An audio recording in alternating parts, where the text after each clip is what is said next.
I'm in a mastermind called War Room, the War Room Mastermind. It's Ryan Dice, Roland Frazier, Perry Belcher, Richard Lindner, the digital marketer guys, basically. And it's super expensive. It's like $35,000 a year or something.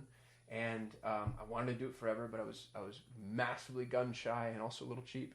And then my buddy Calvin Corelli gifted me with a membership my first year, which was one of the kindest gifts I've ever been given. So thank you, Calvin. And he did it, I'm paraphrasing a little bit, but he did it because I have massive imposter syndrome and didn't necessarily have the self-worth to invest in myself to that degree.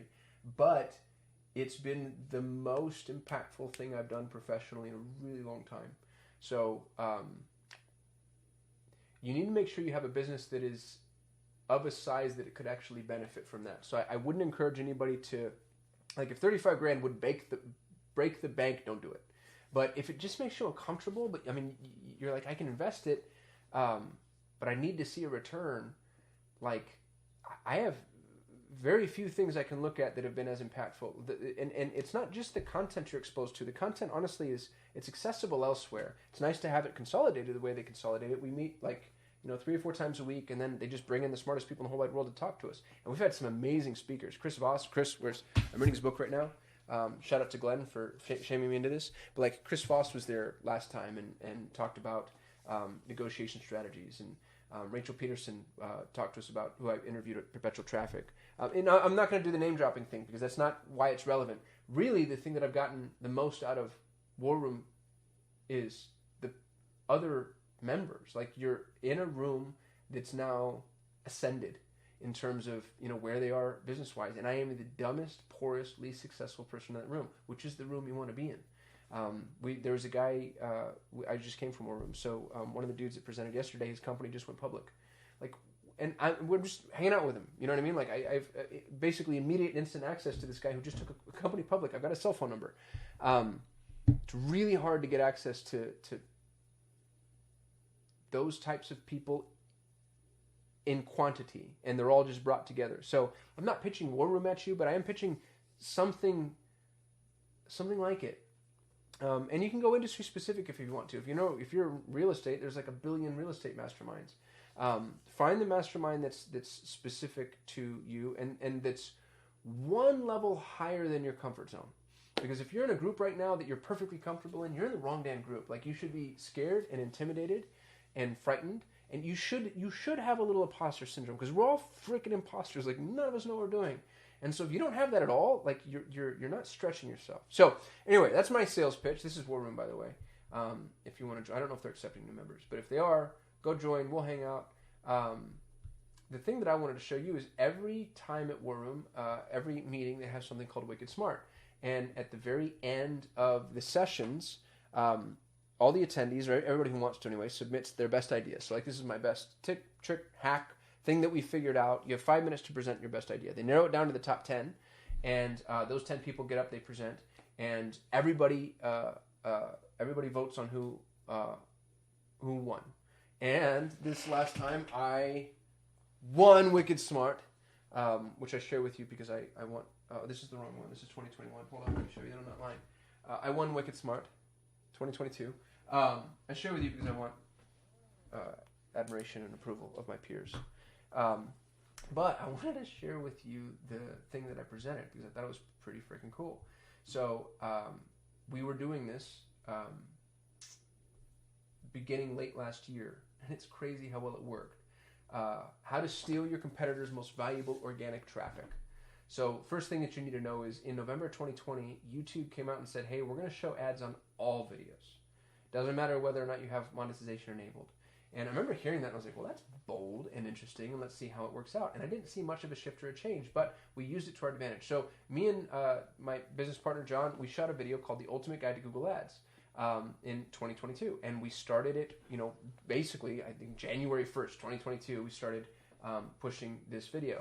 Now, a couple of really important things is we didn't advertise the video in mass. Instead, YouTube allows for individual placements. So I went and found every single other video, Google Ads tutorial for 2022, and those became my placements.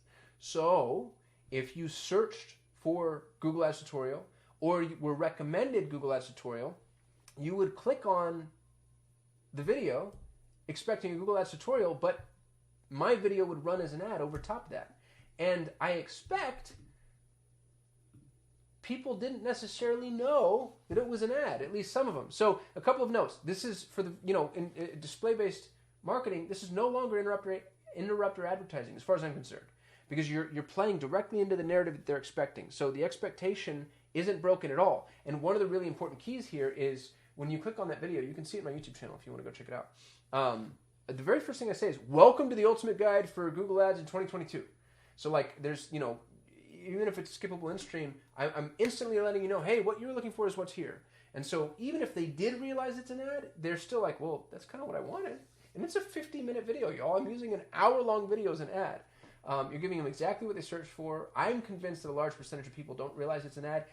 I don't know how I would ever prove that, but that's the way that it feels when I'm looking at the way that this is functioning and performing. A couple of data points that I thought were really interesting. We had a 31% view rate, which for video ads is awesome. Average CPC was 35 cents, which in YouTube is effectively free. We got 8,100 views. My average video view is 500 to 1,000 at most. Like my really good videos get 1,000 views.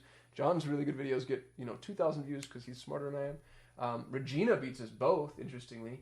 And I only say interestingly because she records the least amount of videos, but people seem to love her. This video crushed it. We had an 8-minute average view duration, which is massive for ads. Like I can't think of another video ad we've ever run that had 8-minute average view duration and 19% average view on a 42-minute video, y'all. These are our YouTube stats. This was the only paid traffic we used in YouTube during this period. And you can see our views went up, our watch hours went up, our subscribers went up. Now, this is going to happen organically anyway because our organic presence was going up. But look at the dramatic difference just in that date range. Some notes is this isn't scalable because there's only so many placements. Now, the reason I say or is it is because you can go and you can find other videos, other pillar videos that you would create and put over top other people's videos. The other thing is some of the videos that I used, ads did run on, and some of them didn't. And I don't know why. So like even though Google said, hey, we're going to start running videos on all, or we're going to start running ads on all videos, for some reason when I went and checked and tried to reverse engineer, I noticed that some of them would catalyze a video or an ad, and some of them wouldn't at all. I'd be interested in, I asked my buddy Alric Heck, the YouTube guy, he's been on my channel. I asked him if he knew, he didn't. So if anybody out here knows, let me know. Like why is Google, they said this in November 2020. So why are they still protecting some videos, regardless of monetization status? I think that this is going to work a lot better as YouTube acclimates people to broader placements. I think at the moment they're keeping, like I just said, they're keeping the ad placement down. But I think as that grows, this is going to get to be quite the ninja hack. I'm sorry, death by PowerPoint, y'all. I had to present this at a conference.